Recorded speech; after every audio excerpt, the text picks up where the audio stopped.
अनेक ज्येष्ठ मंडळी एक गोष्ट नेहमी सांगतात, पूर्वी सकाळी बाजारात जाऊन भाजी आणायचं, बँकेचे कामं करायचो, घरी परत यायचो आणि तरीही थकवा जाणवत नव्हता.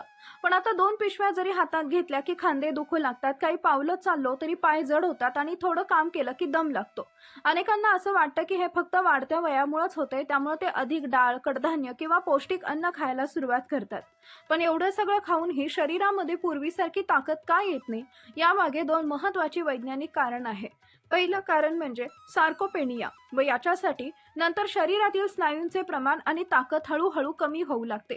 याचबरोबर दुसरे कारण म्हणजे नॉबोलिक रेजिस्टन्स. हे समजून घेण्यासाठी एक साधं उदाहरण पाहूया. समजा तुमच्या घरातील चुलीवर स्वयंपाक करायचा आहे.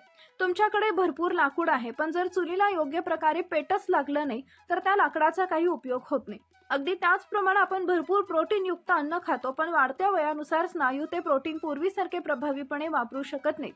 म्हणजे अन्नात पोषण असतं, पण त्याचा पूर्ण फायदा शरीराला मिळत नाही. म्हणून आज आपण साध्या पिवळ्या मूग डाळीपासून असे सुपर वरण तयार करण्याची पद्धत जाणून घेणार आहोत, ज्यामुळे त्या डाळीतील प्रोटीनची गुणवत्ता वाढण्यास मदत होईल आणि वाढत्या वयामध्ये स्नायूंना आवश्यक पोषण अधिक प्रभावीपणे मिळण्यास हातभार लागू शकतो. हे वरण कसं बनवायचं, त्यामागील विज्ञान काय आहे आणि ते योग्य पद्धतीनं कसं खायचं, हे सर्व आज आपण सविस्तर जाणून घेणार आहोत. शाकाहारी आहारामध्ये डाळी, कडधान्य आणि धान्य ही प्रथिनांची महत्त्वाची साधनं मानली जातात. विशेषतः पिवळी मूग डाळ पचायला हलकी असल्यामुळे ती लहान मुलांपासून ज्येष्ठांपर्यंत सर्वांसाठी उत्तम पर्याय समजली जाते. मात्र इथं एक महत्त्वाची वैज्ञानिक गोष्ट आपण लक्षात घ्यायला हवी. आपल्या शरीराला स्नायू, हाडे, त्वचा आणि इतर पेशींच्या दुरुस्तीसाठी 9 आवश्यक ॲसिड्स लागतात. मूग डाळीत यापैकी बहुतांश अमिनो ॲसिड असलं तरी मिथिओनिन हे अमिनो आम्ल तुलनेनं कमी प्रमाणात असते. त्यामुळे मूग डाळ निरुपयोगी ठरत नाही, पण तिच्या प्रथिनांचा पूर्ण क्षमतेने उपयोग होण्यासाठी इतर काही अन्य पदार्थांची साथ मिळाली तर त्याचा फायदा अधिक चांगल्या प्रकारे होऊ शकतो. म्हणूनच पारंपरिक भारतीय आहारात वेगवेगळ्या धान्यांचे आणि बियांचे एकत्रित सेवन करण्याची पद्धत निर्माण झाली आहे. हे अधिक सोप्या उदाहरणातून समजून घेऊया. समजा तुम्ही एक 4 व्हीलर घेतली. इंजिन उत्तम आहे, इंधनही भरपूर आहे, पण एका चाकामध्ये मात्र हवा नाही. अशा परिस्थितीत गाडी पूर्ण क्षमतेने धावू शकत नाही. ज्या क्षणी त्या चाकामध्ये योग्य हवा भरली जाते तेव्हा संपूर्ण गाडी सुरळीतपणे चालू लागते. अगदी याचप्रमाणे मूग डाळीत असलेले प्रथिनांचे इंजन चांगले असते, पण त्यात मिथिओनिनची कमतरता असल्यामुळे शरीराला त्याचा पूर्ण लाभ मिळण्यात मर्यादा येऊ शकते. पांढरे तीळ ही ती उणीव भरून काढण्यास मदत करतात, कारण तिळामध्ये मिथिओन तुलनेनं चांगल्या प्रमाणात आढळते. म्हणूनच मूग डाळ आणि तिळाची पूड एकत्र घेतल्यास त्या जेवणातील अमिनो ॲसिडचं संतुलन सुधारण्यास मदत होऊ शकते आणि प्रथिनांचा दर्जा वाढतो. याशिवाय तिळामध्ये कॅल्शियम, मॅग्नेशियम, हेल्दी फॅट्स आणि अँटीऑक्सिडंट्सही भरपूर असतात, जे हाडांच्या आणि स्नायूंच्या आरोग्यासाठी उपयुक्त ठरू शकतात. मात्र तिळाचं सेवन करताना प्रमाणच भांडं ठेवणं तितकंच आवश्यक आहे. आयुर्वेदानुसार तीळ हे उष्ण गुणधर्माचे मानले जाते, ज्यामुळे थंड हवामानात किंवा हिवाळ्यामध्ये वरणामध्ये सुमारे 1 लहान चमचा भाजलेल्या पांढऱ्या तिळाची पूड बहुतेक लोकांसाठी योग्य ठरू शकते. परंतु उन्हाळ्यात प्रत्येक उष्णता वाढवण्याची प्रवृत्ती असल्यामुळे हे प्रमाण अर्धा चमचा किंवा त्यापेक्षा कमी ठेवणं अधिक योग्य ठरते. अर्थातच ही मात्रा व्यक्तीची प्रकृती, आरोग्य स्थिती आणि एकूणच आहार यावरही अवलंबून असते. त्यामुळे तिळाचा योग्य प्रमाणात वापर करून आपण साध्या मूग डाळीच्या वरणाचं पोषण मूल्य आणखी समृद्ध करू शकतो आणि वाढत्या वयात शरीराला अधिक संतुलित पोषण देण्यास मदत करू शकतो. आपल्या या विशेष वरणातील पुढचा महत्त्वाचा घटक म्हणजे भाजलेल्या हरभऱ्याची जाडसर भरड. अनेकांना हरभरा हा फक्त पोट भरणारा पदार्थ वाटतो, पण प्रत्यक्षामध्ये तो उच्च दर्जाच्या वनस्पतीजन्य प्रथिनांचा चांगला स्रोत म्हणून गणला जातो. विशेष म्हणजे त्यामध्ये लुसीन हे आवश्यक ॲसिड चांगल्या प्रमाणात आढळते. संशोधनानुसार वाढत्या वयामध्ये स्नायूंना केवळ प्रथिनं मिळणं पुरेसं नसतं, तर स्नायूंना काम सुरू ठेवण्याचा संदेश देणारे लुसीनसारखे अमिनो ॲसिडही आवश्यक असते. त्यामुळे ज्येष्ठ व्यक्तींमध्ये स्नायूंची झीज कमी करण्यासाठी आणि नवीन स्नायूंच्या निर्मितीला चालना देण्यासाठी लुसीन महत्त्वाची भूमिका बजावते. म्हणूनच रोजच्या वरणात अर्धा ते 1 लहान चमचा भाजलेल्या हरभऱ्याची भरड मिसळल्यास त्या जेवणातील प्रथिनांचं पोषण मूल्य आणखी वाढण्यास मदत होऊ शकते. हे एका वेगळ्या उदाहरणातून समजून घेऊया. समजा तुमच्या मोबाईलमध्ये अत्यंत शक्तिशाली प्रोसेसर, भरपूर रॅम आणि मोठ्या क्षमतेची बॅटरी आहे, पण जर तुम्ही पॉवर बटन दाबलंच नाही तर मग तो मोबाईल सुरू होणार नाही. सर्व क्षमता असूनही तो निष्क्रियच राहील. पण ज्या क्षणी तुम्ही पॉवर बटन दाबता त्या क्षणी संपूर्ण यंत्रणा सुरू होते. आपल्या शरीरात लुसीन हे अगदी त्या पॉवर बटन सारखंच काम करतं. शरीरात आवश्यक प्रथिने उपलब्ध असली तरी लुसीन स्नायूंना वाढ आणि दुरुस्तीची प्रक्रिया सुरू करण्याचा महत्त्वाचा संदेश देण्यास मदत करते. त्यामध्ये मूग डाळ, तीळ आणि हरभऱ्याची भरड हे तिन्ही घटक एकत्र आल्यावर त्या वरणाचं पोषण मूल्य अधिक संतुलित बनते. या वरणातील आणखी एक अमूल्य घटक म्हणजे भाजलेल्या जवसाची पूड. जवसामध्ये अल्का लिनोलाइक ऍसिड या प्रकारचे ओमेगा 3 फॅटी ऍसिड, भरपूर फायबर आणि अँटीऑक्सिडंट्स असतात. हे घटक शरीरातील 10 महत्त्वाच्या म्हणजेच इन्फ्लमेशन कमी करण्यास आणि सांध्याच्या आरोग्याला आधार देण्यास मदत करू शकतात. हे समजण्यासाठी आणखी एक उदाहरण पाहूया. समजा एखाद्या शेतात पाणी पोहोचवणारी कालवे अनेक ठिकाणी गाळानं भरली आहेत. यामुळे पाणी व्यवस्थित पुढे जात नाही आणि संपूर्ण शेत कोरडं पडू लागतं. पण जेव्हा तो गाळ काढून कालवे स्वच्छ केले जातात तेव्हा पाणी पुन्हा सहजपणे प्रत्येक भागापर्यंत पोहोचते. त्याचप्रमाणे शरीरातील निरोगी रक्ताभिसरण आणि इन्फ्लमेशन कमी ठेवण्यासाठी संतुलित आहाराची भूमिका महत्त्वाची असते. जवस हा त्या संतुलित आहाराचा एक उपयुक्त भाग ठरू शकतो.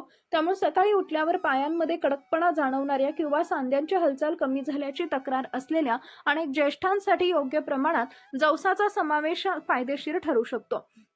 या विशेष वर्णातील चौथा महत्त्वाचा घटक म्हणजे शेवग्याच्या पानाची पूड.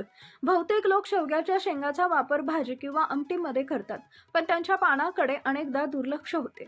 प्रत्यक्षात शेवग्याची पानं ही अत्यंत पोषक मानली जातात. त्यामध्ये लोह, calcium, potassium, vitamin A, vitamin C आणि विविध अँटीऑक्सिडंट्स भरपूर प्रमाणात असतात.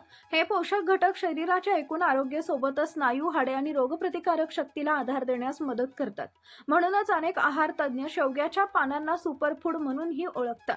रोजच्या वरणामध्ये अगदी साधा अर्धा चमचा शेवग्याच्या पानाची पूड मिसळल्यानं ते सर्व पोषक घटकांचा सहजपणे आहारात समावेश होऊ शकतो. वय वाढत गेलं की शरीरातील रक्ताभिसरण पूर्वीसारखे वेगवान राहत नाही. विशेषतः पायांच्या बारीक रक्तवाहिन्यांचे रक्तप्रवाह कमी झाल्यास काही लोकांना रात्री झोपेत पायात गोळे येणे, पाय सुन्न होणे, मुंग्या येणे किंवा पाय लवकर थकणे अशा प्रकारच्या समस्या जाणवू शकतात. अर्थातच अशा लक्षणांमागे मधुमेह, व्हिटॅमिन B12 ची कमतरता, औषधांचे दुष्परिणाम किंवा इतर वैद्यकीय कारणं असू शकतात. पण मात्र संतुलित आहारामध्ये शेवग्याच्या पानांसारखे पोषक अन्नपदार्थ समाविष्ट केल्यानं शरीराला आवश्यक जीवनसत्वे, खनिजे आणि अँटीऑक्सिडंट्स मिळण्यास मदत होते, ज्यामुळे रक्तवाहिन्यांच्या आणि स्नायूंच्या आधाराला आधार मिळू शकतो. हे एक वेगळ्या उदाहरणातून समजून घेऊया. समजा एखाद्या शहरातील रस्त्यांवर जागोजागी खड्डे पडल्यात आणि वाहतूक कोंडीत अडकली आहेत, ज्यामुळे ॲम्ब्युलन्स, दुधाचा टँकर किंवा इतर आवश्यक वाहनं वेळेवर त्या ठिकाणी पोहोचू शकत नाहीत. पण जेव्हा रस्त्याची दुरुस्ती केली जाते आणि वाहतूक सुरळीत होते तेव्हा प्रत्येक ठिकाणी आवश्यक सेवा वेळेत पोहोचू लागते. आपल्या शरीरातील रक्तवाहिन्याही अशाच वाहतुकीच्या मार्गांसारख्या असतात. निरोगी रक्तभिसरणामुळे ऑक्सिजन आणि पोषक घटक शरीराच्या प्रत्येक पेशीपर्यंत अधिक प्रभावीपणे पोहोचतात. शेवग्याची पानं हा त्या संतुलित आणि पोषण समृद्ध आहाराचा एक उत्तम उपयुक्त भाग ठरू शकतो, ज्यामुळे वाढत्या वयात शरीराला आवश्यक पोषण मिळण्यास मदत होते. हे सुपर वरण तयार करताना फक्त कोणते पदार्थ वापरायचे हे जाणून घेणं पुरेसं नाही, तर ते कोणत्या टप्प्यावर मिसळायचं हे देखील तितकंच महत्त्वाचं आहे. अनेक जण हे सर्व पूड सुरुवातीला डाळीसोबत टाकून उकळतात, पण त्यामुळे काही उष्णतेला संवेदनशील पोषक घटकांचे प्रमाण कमी होऊ शकते आणि चव देखील बदलू शकते. त्यामुळे अशा वरणाचा जास्तीत जास्त फायदा मिळवायचा असेल तर योग्य क्रम पाळणं आवश्यक आहे. हे समजण्यासाठी एक साधं उदाहरण पाहूया. तुम्ही मोबाईलमध्ये नवीन सॉफ्टवेअर अपडेट डाउनलोड केला आहे.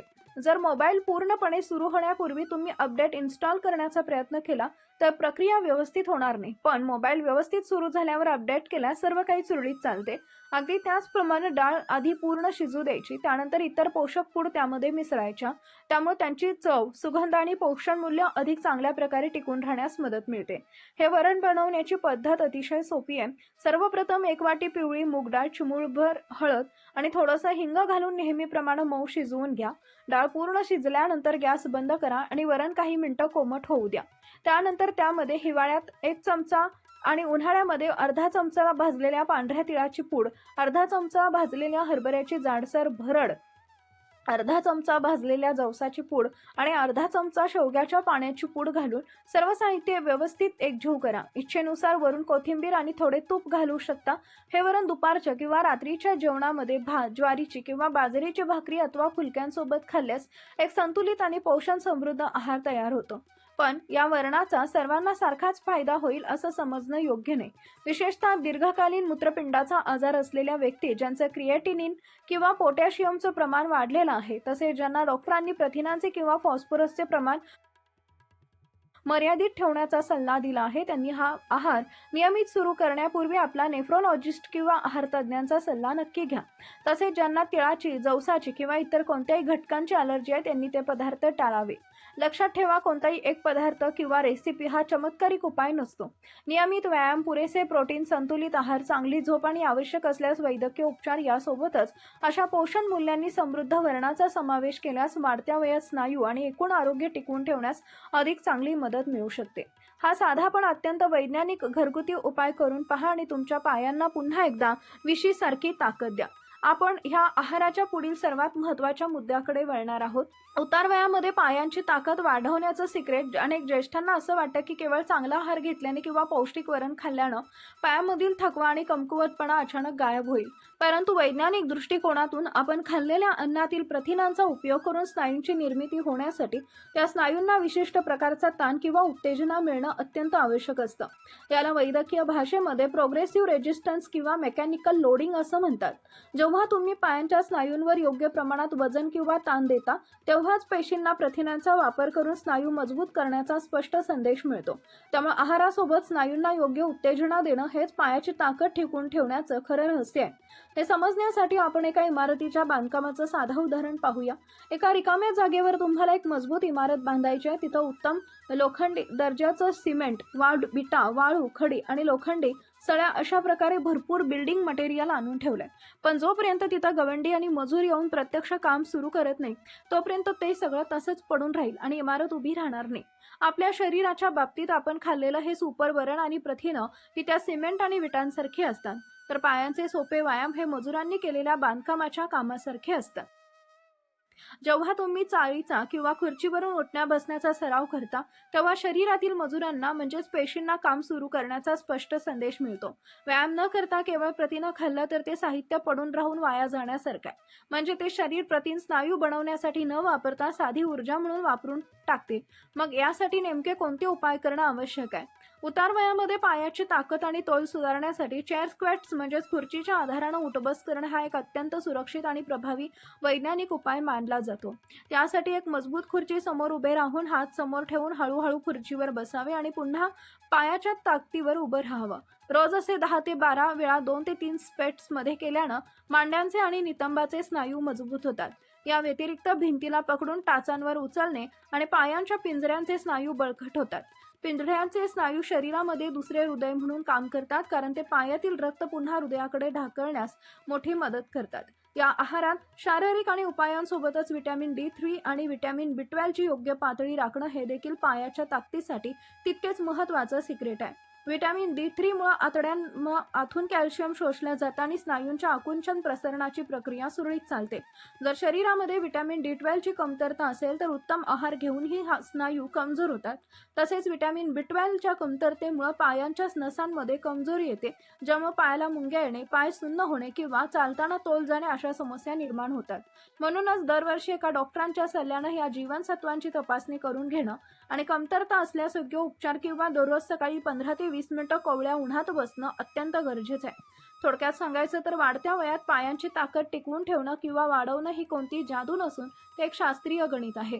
जेव्हा तुम्ही मूग डाळ, तीळ, हरभऱ्याची भरड, जवस आणि शेवग्याची पानं एकत्र करून बनवलेलं हे पोषण समृद्ध सुपरवरण रोजच्या आहारात घेता, तेव्हा तुमच्या शरीराला प्रथिनांचा आणि सूक्ष्म घटकांचा उत्तम पुरवठा होतो. या आहाराला जेव्हा तुम्ही चेअर स्क्वॉट्स आणि टाचावर उचलण्यासारख्या सोप्या व्यायामांची जोड देता, तेव्हा पायांचे स्नायू सक्रिय होतात आणि सोबतच व्हिटॅमिन D3, व्हिटॅमिन B12 ची योग्य काळजी घेतली की रक्ताभिसरण आणि नसांचे आरोग्य उत्तम राहते. हा त्रिसूत्री मार्ग अवलंबल्यास वयाच्या 60 नंतरही तुम्ही न थकता, न अडखळता आणि पायांच्या ताकदीच्या जोरावर तुमचं दैनंदिन आयुष्य आनंदाने व आत्मनिर्भरतेने जगू शकता. अशाच आरोग्यविषयक विज्ञानावर आधारित आपल्या ASA मराठी चॅनलला सबस्क्राईब करा. भेटूया पुन्हा एका नव्या व्हिडिओसह.